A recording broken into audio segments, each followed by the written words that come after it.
On the evening of August 10th, 2005, a man in New York City answered the phone at the office where he worked. A woman's voice came across the line, and she asked to speak with one of the man's employees. And the man thought for a second, and then he ultimately replied that actually, that employee had not shown up for their shift that afternoon, and they didn't know why, but they weren't here. And when he said this, he heard a distinct shift in this woman's tone. And she told him in a very trembling voice that she needed to hang up now and call 911. But before we get into today's story, if you're a fan of the strange, dark, and mysterious delivered in story format, then you've come to the right place because that's all we do, and we upload 2, 3, even 4 times every week. So if that's of interest to you, the next time you go hiking with the like button, make sure to secretly replace all the contents from their backpack with garbage. Also, please subscribe to our channel and turn on all notifications so you don't miss any of our weekly uploads. Okay, let's get into today's story.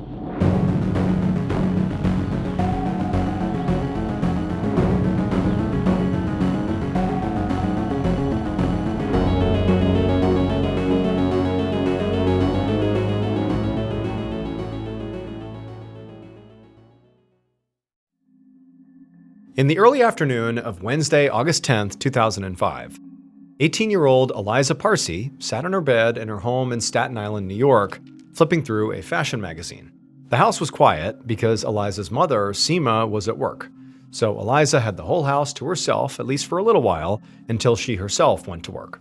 Eliza had graduated high school just a few months ago, and now she was working as a clerk at a moving company to try to save up some money for college, and also to eventually move into Manhattan to pursue her dream of working in the fashion industry. However, Eliza did feel a bit guilty about moving away, because it would mean leaving her mom all alone in this big house. And there wasn't really any other family nearby because both of her parents were from Israel. Seema had divorced Eliza's father about 1.5 years ago, and her father had left New York and moved back to Israel. Eliza also had 2 half-brothers who were Seema's sons from her first marriage, and one of them was back in Israel as well, and the other, Eliza's 27-year-old half-brother Raviv, lived just a short drive away in another part of the city. But Eliza and Seema rarely saw him because he was married with a new baby and lived with his in-laws, and so he basically had a whole new family. And also, Raviv had been put in charge of the Parsi family's kosher cookie business, which was really struggling. So he was really busy and always stressed about the company, and he really just didn't make it out to Staten Island very often. Eliza flipped through the last few pages of her magazine and then noticed that it was time to get ready for her 2 p.m. shift at work. But first, she wanted to check and see if she had any new messages on her internet dating profiles. So she put her magazine down, went over to her desk, and logged into her computer. So in 2005, internet dating was just starting to take off, and Eliza had made profiles on a few different dating and meetup websites just to see what would happen. And before long, she had found herself messaging and meeting up with men from all around New York City. But she'd never told her mother about this because she knew that her mother would not approve of Eliza dating men who were not from their same Orthodox Jewish faith. And Eliza knew this for a fact because it's exactly what had happened with her previous boyfriend at the public high school that she went to. Eliza had friends from all different backgrounds, and she had started seriously dating a Muslim boy named Hassan, but her family had really disapproved of their relationship entirely because of his faith. And so eventually, Eliza just couldn't take the family pressure anymore, and she'd broken up with him. And so now, Eliza was much more secretive about her personal life. She would come up with these phony reasons why she was going to other neighborhoods, but really it was just so she could go on dates or hook up with guys for fun without her mom knowing. And also, she had even begun secretly bringing some of them to her house in Staten Island. But she was always very careful to sneak them in through the back door when her mom was at work, so she wouldn't get caught. Now, Eliza logged into her account, and she saw there were a few messages from some guys, and so she responded to them, and then after that, she headed into the bathroom to take a shower before work. And a few minutes later, when Eliza finished her shower and turned off the water, she heard a noise coming from outside the bathroom. Now, she couldn't tell what it was. Earlier that afternoon, she'd heard a landscaping crew working at the house next door with some really loud leaf blowers, but this noise was different. It was like a weird banging sound. So, curious, Eliza got out of the shower, wrapped a towel tightly around herself, and opened the bathroom door to go see what was going on. That night, around 7:30 p.m., Eliza's mother, Seema, arrived back at the house that she shared with Eliza. She turned her key in the front lock and tried to push the door open, but it would only open a couple of inches because it felt like there was something on the other side that was blocking it from opening any further. Now, Seema had no idea what this could be, and so she just began shoving against the door, and eventually she pushed it open wide enough that she could slip inside. And when she did, the first thing she noticed was that the thing that had been blocking the door was this heavy mirror. But before Seema's mind could really process how this mirror wound up here, she turned on the lights and saw that her living room was absolutely destroyed. Furniture was overturned, cabinets were flung open, and papers were just strewn everywhere. Seema immediately felt her heart start pounding because she realized that clearly somebody had broken in and robbed the place. But then her second thought was, where is Eliza? Where's my daughter? Because Seema knew that Eliza had been home at least part of the day, and what if this had happened when Eliza was here all alone? And so Seema began calling out for her daughter, but there was no answer. And so she followed the chaos upstairs and noticed that the door to Eliza's room was closed. So she went over to the door and put her hand on the knob and tried to open it up, but it was locked. And Seema knew that this was just not normal. Eliza never locked this door. And so now, Seema's thinking something has happened here. Something bad has happened here. And so sort of in a panic, Seema just began banging on the door, screaming her daughter's name, hoping she would answer, but it was silent. And so after a couple of seconds, Seema pulled out her phone and called the moving company where her daughter worked. And her stomach dropped when Eliza's boss told her that her daughter had not shown up to work that day. And so with trembling hands, Seema got off that call and dialed 911. About an hour later, Detective Michael Kenny of the New York City Police Department drove slowly down a neighborhood street in Staten Island. Ahead, he could see his destination, a 3-story house with yellow crime scene tape across the front yard. But it was hard to get close because the street was now swarming with neighbors and just random people who had come out to see what was going on. So Kenny parked a few houses down and then headed for the house on foot. And when he got there, he was met by 2 patrol officers. And they told Kenny that they had responded to a call about a robbery and then had to break down a door of a locked bedroom where they ultimately found the dead body of 18-year-old Eliza Parsi, who lived in the house with her mother, Seema. The officers explained that when they had checked the rest of the scene, they had noticed that the entire house was basically torn apart. But they hadn't found any signs of forced entry. The officers then directed Kenny's attention over to Seema, who was standing nearby with a small group of people, presumably family or neighbors. Kenny knew he would have to talk to her. But first, he needed to get a better sense of just what was going on inside of this house. So Kenny made his way in the front door and surveyed the living room, where some crime scene techs had already begun processing the scene. The room had definitely been torn apart. But as Kenny looked closer, he could see that a lot of valuable items were sitting untouched and out in the open, like the TV and the stereo, which was unusual for a burglary.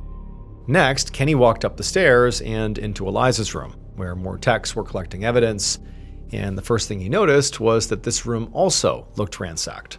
There were clothes and pillows thrown everywhere, and the mattress had been pulled off the bed frame and was leaning up against the wall. And on the floor in the middle of the room was Eliza's body.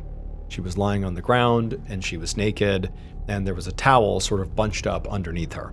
Kenny asked one of the techs if this is exactly how the body had been found, and the tech said no.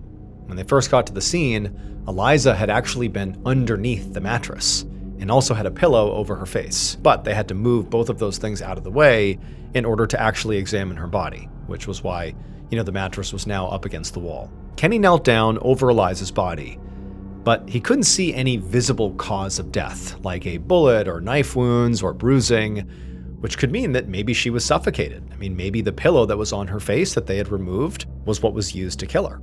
Kenny turned and asked the tech if they had found any evidence of physical injury, and the tech pointed to just a few tiny drops of blood that were on the towel underneath Eliza. Now, they were very small and they could have been old, like maybe somebody had cut themselves shaving, but all these details, a naked young woman, the mattress, the pillow, the blood, it made Kenny concerned that Eliza might have been a victim of sexual assault before she was killed. So Kenny told the tech to make sure that the blood from the towel, as well as any other bodily fluids they could find, were collected as evidence, because they might belong to Eliza's killer. A few minutes later, Kenny emerged from the house and began walking over to speak with Seema. And Seema, she was crying onto the shoulder of a young man, and the minute this young man saw Kenny, he stepped forward and started demanding to know why the police were keeping them away from Eliza's body, and also why the cops weren't out there arresting his sister's killer. So Kenny just took a deep breath, because this man was obviously Eliza's brother, and it was understandable why he was so upset. Kenny knew that a lot of times grief turned into anger in these situations. So Kenny calmly explained that in order to find Eliza's killer, he first needed information, starting with where he and Seema had been that day. And this got both Raviv and Seema to calm down right away, because they seemed to realize that Kenny might actually be suspicious of them. So the man lowered his voice, and he introduced himself as Raviv, and then he and Seema began answering Kenny's questions. Seema said she'd been at work all day and that there were plenty of coworkers who could say as much, and Raviv explained that he too had been working all day, delivering baked goods all around Long Island. Kenny made notes so he could double-check all their information later. And then he asked if either of them knew anybody who might have had a reason to want to harm Eliza, and Kenny saw them share a very knowing glance. Then Raviv turned to Kenny and said he should look into Eliza's ex-boyfriend, Hassan, who none of them liked or trusted. And as Kenny started jotting these details down, Seema chimed in and added that her daughter had told her about something really bizarre that Hassan had done recently. Early one morning a few weeks ago, Eliza had woken up to find Hassan sitting at the end of her bed, just staring at her, like he'd been watching her sleep. And the whole thing had absolutely terrified Eliza because she had no idea how he'd even gotten into the house. She certainly hadn't invited him over, and their house was always locked overnight. And then before Detective Kenny could even ask a follow-up question, Raviv, the brother, just suddenly started yelling, get out, we don't want you here," at somebody across the yard. And so Kenny turned to see who Raviv was yelling at, and he saw this teenage boy standing there, looking completely shocked and scared. And at this point, Raviv went from yelling at Hassan to yelling at Kenny to arrest Hassan, because that was the man who killed Eliza.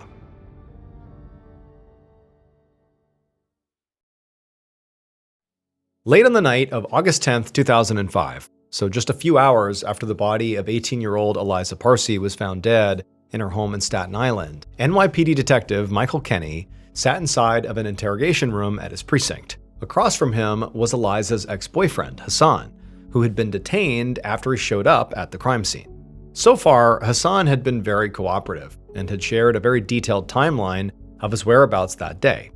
However, he did not have a solid alibi for that afternoon and the early evening, which was likely when Eliza was killed. Kenny had taken a DNA sample from Hassan, and he also had gotten samples from Eliza's mother and brother at the scene to compare against the blood that had been found on that towel and any other DNA that was found on Eliza's body. But in 2005, DNA and blood evidence took weeks to process. So Kenny was really hoping to just get Hassan to confess right now. So once all his basic questions were out of the way, Kenny decided to test Hassan's truthfulness. And he asked Hassan if he had ever snuck into Eliza's house. But Hassan, he didn't deny it. He immediately came clean and admitted to everything. He said that yes, he had previously snuck into her house, and he did sit on Eliza's bed, and he had waited there until she woke up. That was all true. But Hassan insisted that he had not been trying to scare Eliza. He just desperately wanted to talk to her so they could hopefully get back together again. And Hassan had said that when he did that, Eliza hadn't been scared.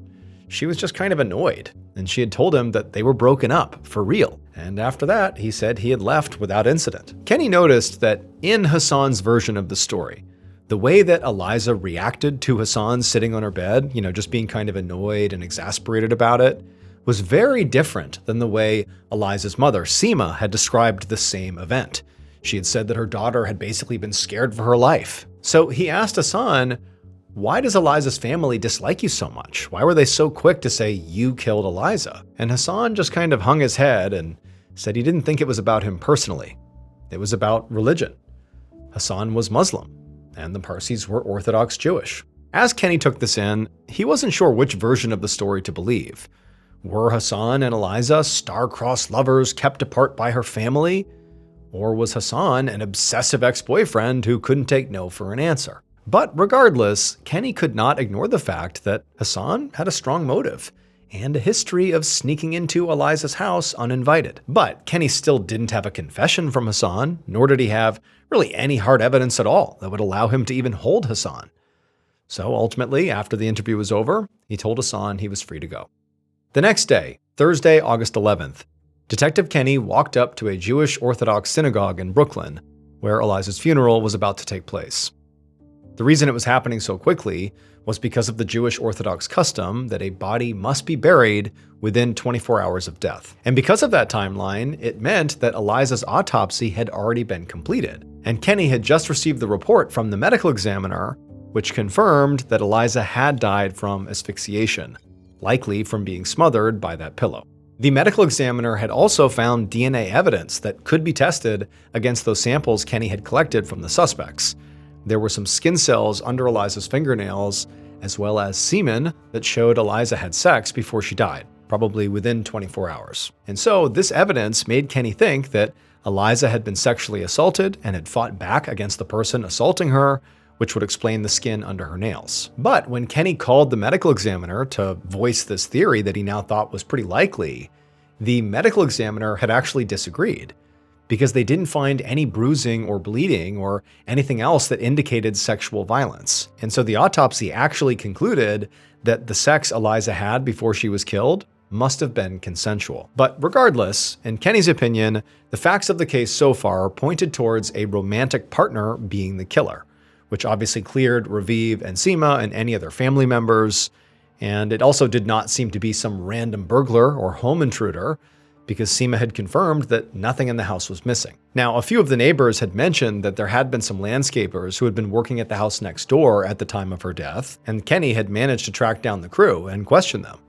But they had all insisted that they had never left the neighbor's yard and that they hadn't seen or heard anything. But just to be sure, Kenny had taken their DNA samples just in case. Now, as Kenny made his way through the crowded sidewalk in front of the synagogue, he could see two distinct groups of people in attendance. There were members of the Orthodox community wearing their long skirts and prayer shawls, and also young people dressed in more modern clothes, who he assumed were Eliza's friends from school.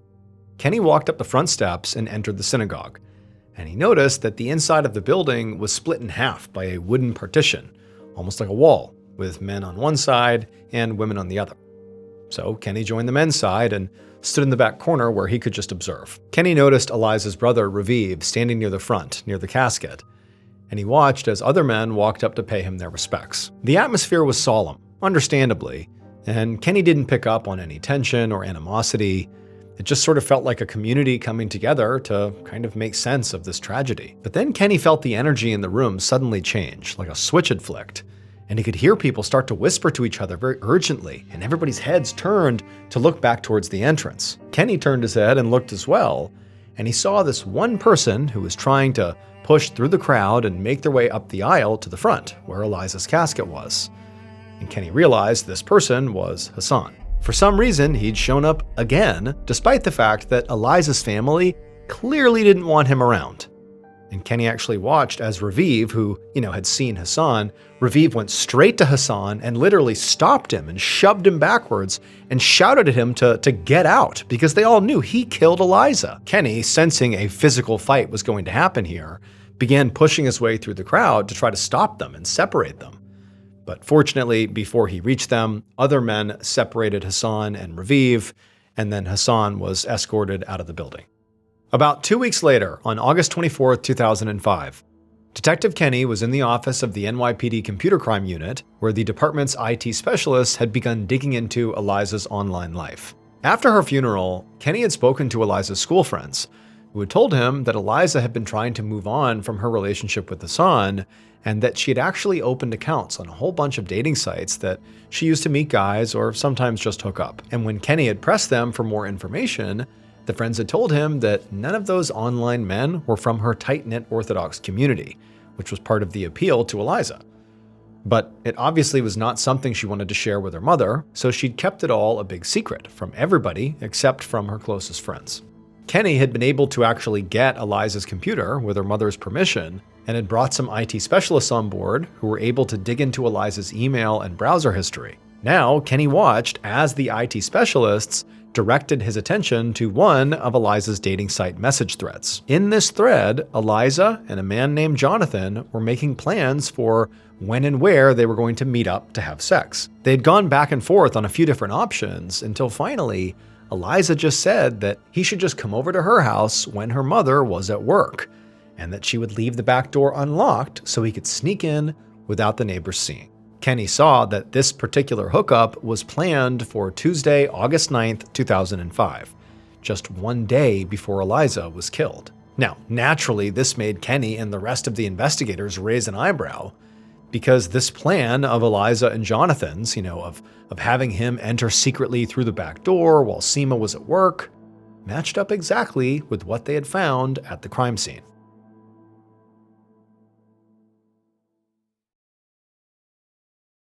In late August of 2005, more than 2 weeks after the murder of Eliza Parsi, NYPD detective Michael Kenny was sitting at a kitchen table in an apartment in Brooklyn, New York, across from Jonathan Harris, the internet dating match who Eliza had secretly invited to her home the day before she was killed. When Kenny informed the young man that he was here investigating the murder of Eliza Parsi, he noticed that Jonathan didn't seem surprised. But Eliza's murder had been all over local news, and a lot of stories were really exploiting her romantic past and her sex life, so he had probably already heard about what had happened. Kenny asked Jonathan if he had known Eliza, and Jonathan said yes. Then he detailed basically everything that had been planned in that chat message. He said that he had gone to her house, he had snuck in through the back door that was unlocked, and they had had consensual sex. At least Jonathan swore it had been consensual. Jonathan insisted that after that, he had not seen Eliza again, and had never even gone back to Staten Island after that. He then gave Kenny a detailed timeline of where he had been on the day Eliza was killed, and overall, he was a lot more cooperative than Kenny had expected. He even provided a DNA sample without any objection. And so as Kenny left Jonathan's apartment, he was starting to feel a bit worried that this potential big break in the case might actually turn out to be a dead end. Weeks later, on September 13th, 2005, Detective Kenny sat at his desk, reviewing all the information he had gathered about Eliza Parsi's murder. He had checked Jonathan's phone records, also his transit card, and his toll pass, but there was nothing that put him on Staten Island the day of Eliza's murder. And the computer crimes investigators had not turned up any other promising suspects from Eliza's online dating profiles. Detective Kenny had also continued digging into Hassan, but he didn't have enough evidence to either arrest him or clear him. And this was frustrating because Eliza's murder had stayed in the news, and there was a lot of pressure to find the killer, especially from the Orthodox Jewish community, which was significant in New York. It was starting to look like the case had gone cold. Just then, Kenny's phone rang, and when he picked it up, it was the medical examiner who was calling with an update. The results of the DNA analysis were finally in, and the semen sample did not match those skin cells that had been found under Eliza's fingernails. So this meant there was DNA from 2 different people at the crime scene. And when the medical examiner said who each of these samples belonged to, suddenly Detective Kenny knew who killed Eliza. Based on the entire investigation, DNA evidence, and the killer's eventual confession, here is a reconstruction of what police believe happened to Eliza Parsi on the afternoon of August 10th, 2005.